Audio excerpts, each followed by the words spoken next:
The racism, the naked racism and misogyny, hatred of women that this administration displays at every opportunity, combined with their absolute incompetence and their unwillingness to appropriately fund our federal government, is simply mind-boggling. I just watched a press conference where J.D. Vance came out and said that qualified white people wanted to be air traffic controllers, but got turned away because of the color of their skin. And Donald Trump went off on a long rant about DEI. I'm just astonished. Trump just spent 15, 20 minutes in front of the cameras, and as did, and Pete Hegseth was there briefly. Apparently his hangover isn't so bad. I was wondering last night, this is a DOD helicopter. Where the hell is Pete Hegseth? He was probably too drunk to hold a press conference. But, he looked like he cleaned himself up this morning. But anyhow, they're all out there going, it's all DEI, it's all DEI, it's all because they're hiring black people and women instead of white men. This is beyond disgusting. And then one of the reporters gets up and says, throughout the 4 years of your last administration, that let's hire DEI thing is on the FAA website. Why didn't you change that? And Trump's like, well, I did change it. I got rid of them. And then Biden put those black people back in there. No. He's like, of course he's lying through his teeth, but there will be nothing. There will never be a tragedy that Donald Trump and J.D. Vance will not figure out a way to blame on black people or women. Just like 21 years ago when I started this program, maybe it's 22 years now, I said, if anybody can find any single piece of legislation, a major piece of legislation, that benefits average working people more than billionaires, that was written by Republicans, introduced by Republicans, passed by a majority of Republicans in the House and Senate, and signed into law by a Republican president, I'll give you a prize. I'll give you any one of my books you want autographed by me. Not a big prize, but there's been a couple of small things like, the do not call list. But basically, nobody's won in terms of major legislation, nobody has won. And so I think I can also make a prediction here that pretty much any disaster, Donald Trump is going to figure out a way to either blame on a Democrat, like he blamed the fires on Gavin Newsom in California, or on black people or women. It's frankly shocking, particularly given that the Department of, first of all, Trump fired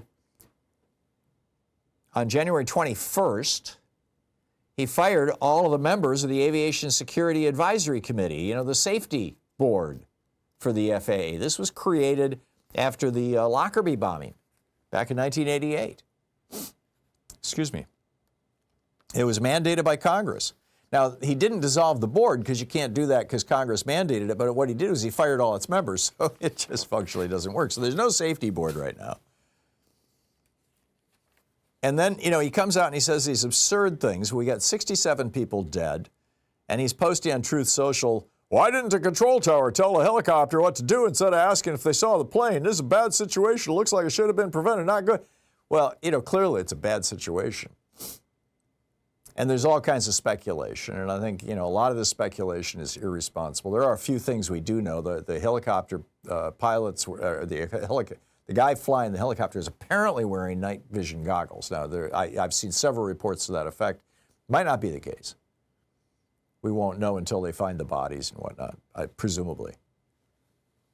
But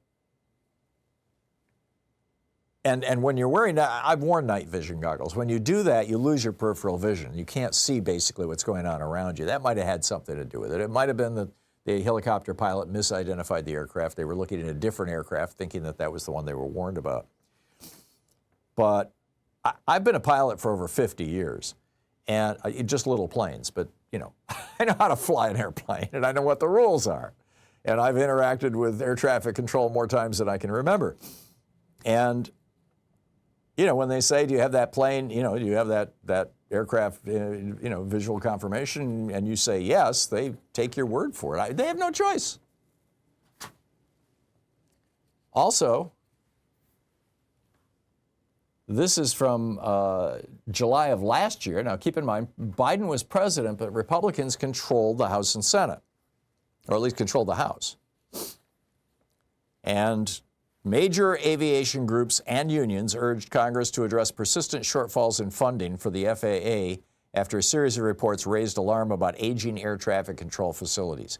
Airlines for America, the Aerospace Industries Association, the U.S. Chamber of Commerce, Airline Pilots Association, and others warned of a failure to address funding needs that were negatively affecting the traveling public and other civil and military users of the system. In March, President Joe Biden proposed spending $8 billion over the next 5 years, beginning with $1 billion in 2025, to replace or modernize more than 20 aging air traffic control facilities and 377 critical radar systems. Republicans in the House of Representatives and the Senate refused to pass this legislation. The report said the FAA's communication system has been outdated for years. The agency can no longer get spare parts for many systems. Separately, the FAA wants funding from Congress to hire another 2,000 air traffic controllers. Last month, the FAA again extended cuts to minimum flight requirements at congested New York City airports through October of this year, 2025, citing staffing shortages. Did Congress do anything, the Republican-controlled Congress, do anything about Joe Biden's request? No, of course not. Why wouldn't the GOP increase funding to the FAA? Well, because it's paid for with taxes from billionaires, and billionaires don't want to pay their damn taxes, so they're trying to gut the federal government. I mean, it's really that simple. And Democrats need to be repeating this over and over and over again. Donald Trump comes out and says, oh, this is the fault of black people. It's all about diversity, equity, and inclusion. DEI. What? Inclusion, right? I'm not remembering what I stands for, but whatever. Yeah, inclusion. That's what I thought. Completely ignores Republican opposition to properly funding the FAA for years.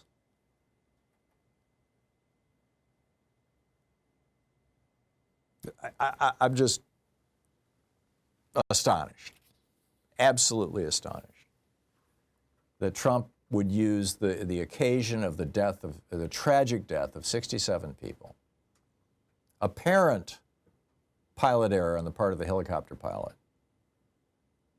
to blame this on black people and women. I watched this press conference this morning with my mouth open.